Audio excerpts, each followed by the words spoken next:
Underground cricket match. Kanpur में कैलाश नाम का एक क्रिमिनल रहता था। वो गैर कानूनी क्रिकेट मैच कराता था। एक दिन अपने असिस्टेंट माथुर को बुलाकर, माथुर, पुलिस को अपने सारे मैचेस के बारे में भनक लग गई है और अपने सारे ग्राउंड को उन्होंने सीज कर दिया है। अब हम बाहर मैच नहीं करा सकते। मैच नहीं हुआ तो हमारी कमाई नहीं होगी। ऊपर से हमें भारी रकम कर्जा चुकाना भी तो है। इसके लिए हमें एक मैच का आयोजन कराना होगा, पर पुलिस के हाथ नहीं लगना चाहिए। इसीलिए मैंने एक प्लान बनाया है। आईपीएल की तरह हम भी यूसीएल का आयोजन करते हैं, यानी अंडरग्राउंड क्रिकेट लीग। इसके लिए एक अंडरग्राउंड क्रिकेट स्टेडियम बनवाओ। ऐसा कहते ही माथुर, वाओ, गजब का आइडिया है कैलाश भाई। Underground cricket league, underground cricket match में हम खूब पैसे कमा सकते हैं। हमें कोई पकड़ भी नहीं पाएगा। आज से ही उसी काम में लग जाता हूँ। यूं कहकर गया और एक बड़ा सा अंडरग्राउंड स्टेडियम बनाया। कैलाश को बुलाया और उसे दिखाया। माथुर, ये तो बहुत बढ़िया है। अब हमें प्लेयर्स चाहिए, पुराने प्लेयर्स नहीं चाहिए। सब नए प्लेयर्स को ही चुनो। इस तरह उन पर कोई अंदेशा नहीं होनी चाहिए, पर वो अच्छे खिलाड़ी होने चाहिए। ठीक है भाई, कहकर खिलाड़ियों को भर्ती करने लगा। शुरू से ही इनके साथ खेलने वाला सृजन नाम का पुराना प्लेयर माथुर के पास आया। माथुर भाई, कैलाश भाई के नए टीम में मैं भी शामिल होना चाहता हूँ। मुझे पता चला है कि वो नए मैचेस आयोजन कर रहे हैं।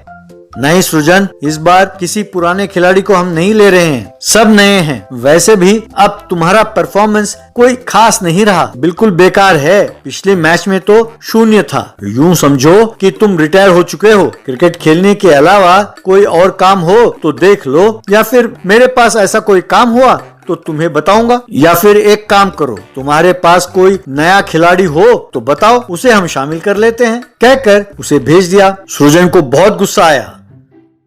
सृजन सीधा पुलिस के पास गया और एसआई से, सर, मैं कैलाश भाई द्वारा आयोजित इल्लीगल क्रिकेट मैच में टॉप प्लेयर हुआ करता था, पर उसने मुझे इस टीम से निकाल दिया। उसे मत छोड़िए सर।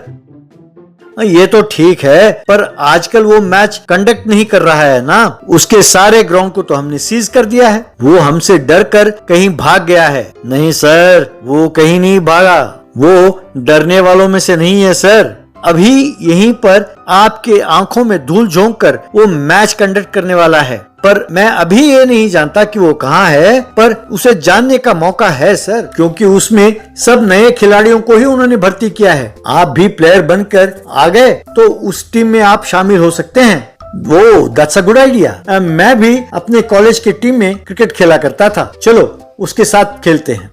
यूं उसके साथ एसआई एक खिलाड़ी बनकर माथुर के पास गया। उसका परिचय कराता हुआ, माथुर भाई, ये एक अच्छा प्लेयर है। ये ऐसा खेलता है कि जब क्लाइमैक्स तक पहुंचे बस लोग पागल हो जाते हैं। ये लोगों को मंत्रमुग्ध कर देता है। इसका खेल काफी रोचक होता है भाई। इसे अपनी टीम में ज्वाइन करा लीजिए प्लीज।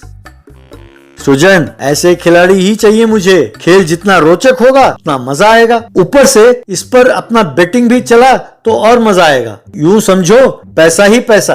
कहकर उसे टीम में ले लिया। उसके आंखों में पट्टी बांधकर अंडरग्राउंड स्टेडियम ले गए। वहां जाकर उसके आंखों से पट्टी खोला तो अंडरग्राउंड स्टेडियम को देखकर, वाह, बहुत बढ़िया, ऐसा अद्भुत अंडरग्राउंड स्टेडियम मैंने जिंदगी में कभी नहीं देखा। फिर मैच शुरू हुआ। सब प्लेयर्स खेल रहे थे। टीम को जीतने के लिए केवल 15 रन चाहिए थे और 3 गेंद बाकी थे। उससे पहले ही एक प्लेयर आउट हो गया था।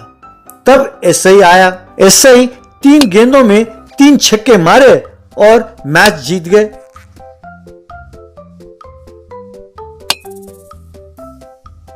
उसे देखकर कैलाश, अरे माथुर, वो आखिर में जो प्लेयर आया वो कौन है? बहुत बढ़िया खेल रहा था, उसे मैन ऑफ द मैच का इनाम दो। ऐसा कहते ही माथुर एसआई को बुलाकर उसे कप देने के लिए बढ़ा। रुकिए रुकिए माथुर भाई, मैं ये कप कैलाश भाई के हाथों से लेना चाहता हूँ, कहकर रिक्वेस्ट किया।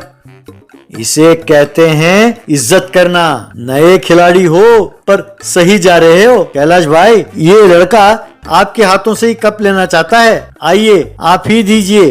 तो कैलाश भाई कप देने के लिए आगे आया। बस एसआई ने उसके हाथों में हथकड़ी डाल दिया। सॉरी कैलाश, इतने दिन हमारे आंखों में धूल झोंक कर तुम बचते रहे, इसीलिए ये प्लान बनाया। अब से तुम्हारे इलीगल मैचेस बंद। पर ये अंडरग्राउंड स्टेडियम बहुत शानदार है, इसे लोगों के लिए, खास तौर पर बच्चों के लिए इसको इस्तेमाल करेंगे, कहकर उसे गिरफ्तार करके जेल में डाल दिया। Thief escapes jail. बिस्तर नाम के गांव में एक बड़ा जेल था। एक बार उस जेल पर एक वैन आकर रुकी। उसमें से कालिया नाम का एक नामी चोर उतरा। वहां पर खड़े बाकी कैदियों ने उसे माला पहनाकर उसका स्वागत किया।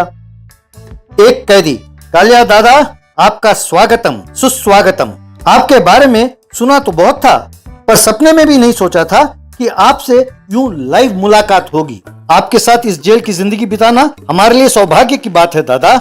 सुना है कि आप किसी भी जेल में ज्यादा वक्त नहीं रहते हैं और भाग जाते हैं। इस बार कम से कम हमारे लिए कुछ दिन तो यहाँ गुजारिए दादा, प्लीज। ये तो तुम लोगों का बड़ापन है और प्यार है। ठीक है ठीक है, कुछ दिन यहाँ बिता कर ही जाता हूँ। एक दिन एक टीवी रिपोर्टर कैदियों का इंटरव्यू लेने जेल आया। वो कालिया से मिलकर, नमस्ते कालिया जी, कैसे हैं आप? मैं जफा टीवी से आया हूँ। यहाँ आए कितने दिन हो गए आपको? नमस्ते, जफा टीवी के दर्शकों को मेरा नमस्कार। मुझे यहाँ आए हुए 1 सप्ताह हो गया है। पूछिए, आपका सवाल क्या है? 1 सप्ताह हो गया है और अब तक आपने यहाँ से भागने की कोशिश नहीं की?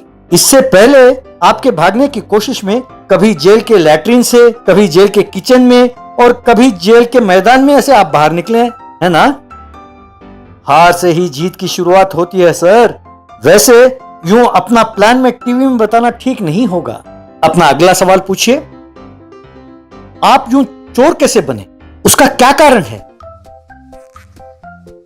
बचपन में मेरी माँ बहुत बीमार हुई। डॉक्टर के लिखे दवाइयों की पर्ची देखकर दवाइयों के दुकानदार ने कहा कि 2000 रुपए लगेंगे। मैंने उससे कहा कि मेरे पास इतने पैसे नहीं है और बहुत मिन्नतें की, पर वो नहीं माना। फिर वो दवाई लेकर मैं भाग रहा था कि पुलिस मेरे पीछे पड़ गई। यूं दौड़ते दौड़ते बड़ा हो गया। इस तरह मैं चोर बन गया। ये तो कोई फिल्म की कहानी लगती है, नाम याद नहीं आ रहा है। यही तो रोना है, हमारी मुसीबतें आपको फिल्म की कहानियां लगती हैं। इस तरह वो इंटरव्यू पूरा हुआ। अगले दिन कालिया कैदियों से, भाइयों, यहां से भागने का एक बढ़िया प्लान बनाया है। आज से ठीक 6 महीने तक इस चम्मच से हम खोदने लगे तो जेल के बाहर जा सकते हैं। तुम में से कोई है जो मेरा साथ जाना चाहता है? दादा, मेरी रिहाई अगले महीने ही है, मैं नहीं आऊंगा। 6 महीने में मैं रिहा हो रहा हूं दादा, मैं वैसे ही जाना चाहता हूं।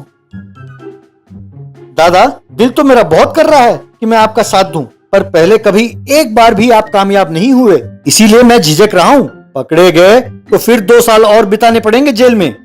अरे इस बार मेरा प्लान ब्लूप्रिंट समेत तैयार है। किस दिन क्या करना है पूरा शेड्यूल बना रखा है। कोई आए या ना आए, मैं तो यहां से फरार हो रहा हूं। इस तरह वो हर रोज जेल के फर्श को चम्मच से कुरेदने लगा। यूं एक बड़ा सुराग बना दिया।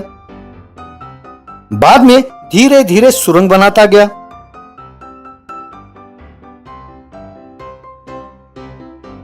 यूं 6 महीने बीत गए।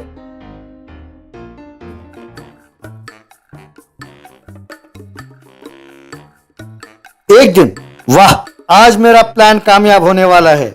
अब इस जेल को बाय बाय। जिंदगी में दोबारा पुलिस के हाथ नहीं लगने वाला हूं। फिर सुरंग का आखिरी हिस्सा कुरेदने लगा। वो मिट्टी निकल गई।